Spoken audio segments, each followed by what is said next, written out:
BNP বিশ্বাস করে তথ্য প্রযুক্তির বর্তমান বিশ্বে কথামালার রাজনীতির পরিবর্তে বর্তমান প্রজন্ম প্রতিশ্রুতির বাস্তবায়ন দেখতে চায়। ছাত্র জনতার আকাঙ্ক্ষার বৈষম্যহীন বাংলাদেশ গড়ার কঠিন এক চ্যালেঞ্জের মুখে অন্তর্বর্তীকালীন সরকার। হাজারো শহীদের আত্মত্যাগ আর অসংখ্য ছাত্র জনতার নিদারুণ যন্ত্রণাকর পরিস্থিতির মধ্য দিয়ে গত 5ই আগস্ট দেশ স্বৈরাচার মুক্ত হয়েছে। তবে গণ অভ্যুত্থানের সাফল্য এবং সম্ভাবনা নস্যাৎ করে দিতে স্বৈরাচারের দোসররা এখনও ষড়যন্ত্র অব্যাহত রেখেছে। আমি বিশ্বাস করি বাংলাদেশের পক্ষে শক্তি সতর্ক থাকলে বাংলাদেশকে আর বিপথে নেওয়া যাবে না, আর পথ হারাবে না আমাদের এই প্রিয় বাংলাদেশ। প্রিয় দেশবাসী, ষড়যন্ত্র কিংবা অপপ্রচার চালিয়ে গত 15 বছরের অনাচার অবিচার জনগণকে আর ভুলিয়ে দেওয়া যাবে না। রাষ্ট্রীয় স্থাপনা গণভবন ছিল দেশের রাষ্ট্র ও রাজনীতির ঐতিহ্যবাহী স্মারক। গণভবন বর্তমানে স্বৈরাচার হাসিনার দুর্নীতি, দুঃশাসন, অনাচার, অপকর্মের প্রতীক। ইতিমধ্যেই বিভিন্ন মহল থেকে এই গণভবনকে গুম, খুন, অপহরণ এবং গণহত্যার মিউজিয়াম হিসাবে প্রতিষ্ঠার দাবি উঠেছে।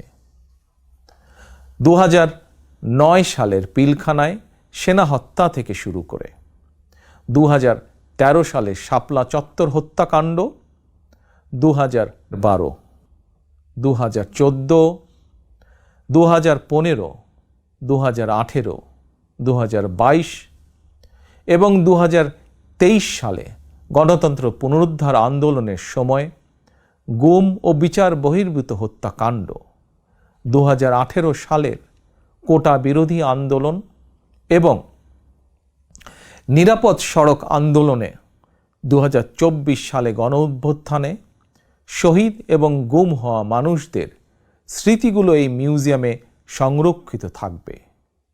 অবৈধ ক্ষমতায় থাকার জন্য বাংলাদেশে আর কোনো শাসক যাতে স্বৈরাচারী হাসিনার মতন বর্বরচিত পথ অনুসরণ না করে, ভবিষ্যৎ প্রজন্মের কাছে এই মিউজিয়ামেই সেই বার্তাই বহন করবে। প্রিয় দেশবাসী, অন্তর্বর্তীকালীন সরকার যখন গণ অভ্যুত্থানের আকাঙ্ক্ষা বাস্তবায়নের পথে রয়েছে, এমন সময় হঠাৎ করেই চাপিয়ে দেওয়া বন্যা পরিস্থিতি দেশের পূর্বাঞ্চলের বিস্তীর্ণ অঞ্চল গ্রাস করে নিয়েছে। বন্যার করাল গ্রাসে প্রায় 1 কোটি মানুষ কম বেশি ক্ষতিগ্রস্ত হয়েছেন। অনেক মানুষ মারা গিয়েছেন, বিনষ্ট হয়েছে সম্পদ। এমন পরিস্থিতিতে সাধ্যমতন বন্যার্তদের পাশে দাঁড়াতে বিএনপি প্রতিষ্ঠা বার্ষিকীর সকল কর্মসূচি বাতিল করেছে। রাষ্ট্র, রাজনীতি, শিক্ষা, সংস্কৃতি, অর্থনীতি, জনপ্রশাসন, বিচার বিভাগ সকল ক্ষেত্রে দেশকে এক নৈরাজ্যকর অবস্থায় রেখে স্বৈরাচারী হাসিনা পালিয়েছে। দেশকে একটি ঋণ নির্ভর, আমদানি নির্ভর, পরনির্ভর করে রেখে স্বৈরাচারী হাসিনা পালিয়েছে। শুধুমাত্র একজন হাসিনাই পালিয়ে যায়নি, তার বিনা ভোটের মন্ত্রিসভা, বিনা ভোটের সকল এমপি, এমনকি তাদের নিয়োগ দেওয়া বায়তুল মোকাররমের খতিব পর্যন্ত পালিয়েছে। দেশের এমন নজিরবিহীন ভয়ানক পরিস্থিতি অতিক্রম করে জনগণ এখন সম্মান এবং সমৃদ্ধির পথে এগিয়ে যেতে চায়। তাই দেশকে জনতার কাঙ্ক্ষিত বাংলাদেশে রূপান্তর করতে রাষ্ট্র সংস্কার কার্যক্রমের কোনোই বিকল্প নেই। তবে রাষ্ট্র সংস্কার একটি চলমান, দীর্ঘমেয়াদী এবং ধারাবাহিক প্রক্রিয়া। টেকসই এবং কার্যকর উপায়ে রাষ্ট্র সংস্কার করতে হলে সংস্কার প্রক্রিয়ার সঙ্গে অবশ্যই জনগণের প্রত্যক্ষ অংশগ্রহণ থাকা জরুরি। গণতান্ত্রিক বিশ্বের দেশগুলোতে জনগণের ভোট প্রয়োগের অগ্রাধিকার নিশ্চিত করার মাধ্যমে রাষ্ট্র সংস্কার কার্যক্রমে জনগণের অংশগ্রহণ নিশ্চিত করা হয়ে থাকে। রাষ্ট্র সংস্কারে প্রথম পদক্ষেপ হিসাবে অগ্রাধিকার ভিত্তিতে নির্বাচন কমিশন, আইন শৃঙ্খলা বাহিনী, জনপ্রশাসন, দুদক সহ সাংবিধানিক প্রতিষ্ঠানগুলো সংস্কার কিংবা পুনর্গঠন জরুরি। সেই লক্ষ্য অর্জনে অন্তর্বর্তীকালীন সরকার তাদের পরিকল্পনা অনুযায়ী রাষ্ট্র সংস্কার কার্যক্রম এগিয়ে নিচ্ছে বলে আমরা মনে করি। সুতরাং জনগণের প্রত্যক্ষ ভোটে একটি জনপ্রতিনিধিত্বশীল রাষ্ট্র এবং সরকার গঠনের লক্ষ্যে দেশকে নির্বাচনী রোডম্যাপে তোলার জন্য প্রয়োজনীয় রাষ্ট্র সংস্কারের জন্য জনগণ অন্তর্বর্তীকালীন সরকারকে সব রকমের সহায়তা করতে প্রস্তুত। প্রিয় দেশবাসী, আমি মনে করি, আমাদের দল বিএনপি মনে করে, রাষ্ট্র সংস্কারকে কার্যকর করতে হলে দেশের রাজনৈতিক দলগুলোর দৃষ্টিভঙ্গি এবং কার্যক্রমেও স্বচ্ছতা নিশ্চিত করার বিষয়টিও উপেক্ষা করার কোনোই সুযোগ নেই। সে লক্ষ্যেই 2023 সালের জুলাই মাসে রাজনৈতিক দল হিসাবে বিএনপি রাষ্ট্র সংস্কারের পাশাপাশি দলীয় রাজনৈতিক সংস্কার কর্মসূচি ঘোষণা করেছে।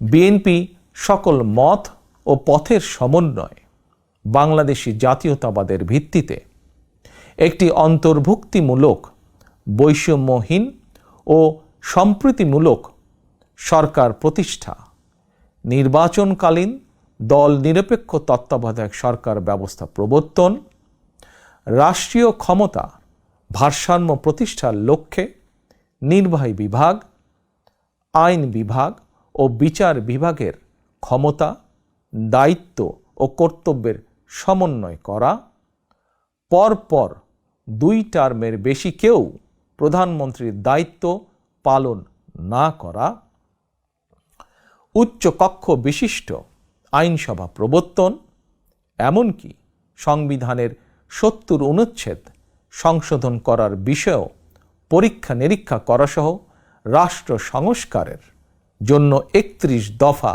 রূপরেখা দিয়েছে। আমি মনে করি, আমাদের দল বিএনপি মনে করে, জনগণের কাঙ্ক্ষিত বাংলাদেশ গঠনের জন্য রাষ্ট্র ও রাজনীতি সংস্কারের বিকল্প নেই। দীর্ঘমেয়াদী রাষ্ট্র সংস্কার কার্যক্রমগুলো জনগণের প্রত্যক্ষ ভোটে নির্বাচিত সরকারের মাধ্যমে হলে সেটি বেশি কার্যকর বলে জনগণ বিশ্বাস করে এবং গণতান্ত্রিক বিশ্বেও এটি স্বীকৃত। আমাদের আর পেছনে তাকানোর কোনোই সুযোগ নেই। পলাতক স্বৈরাচার জাতীয় জীবনের 15টি বছর কেড়ে নিয়েছে। সেই দুঃস্বপ্নকে দূরে ঠেলে দিয়ে দেশের জনগণের সামনে একটি বৈষম্যহীন, নিরাপদ, মানবিক বাংলাদেশ গড়াই বিএনপির আগামী দিনের লক্ষ্য।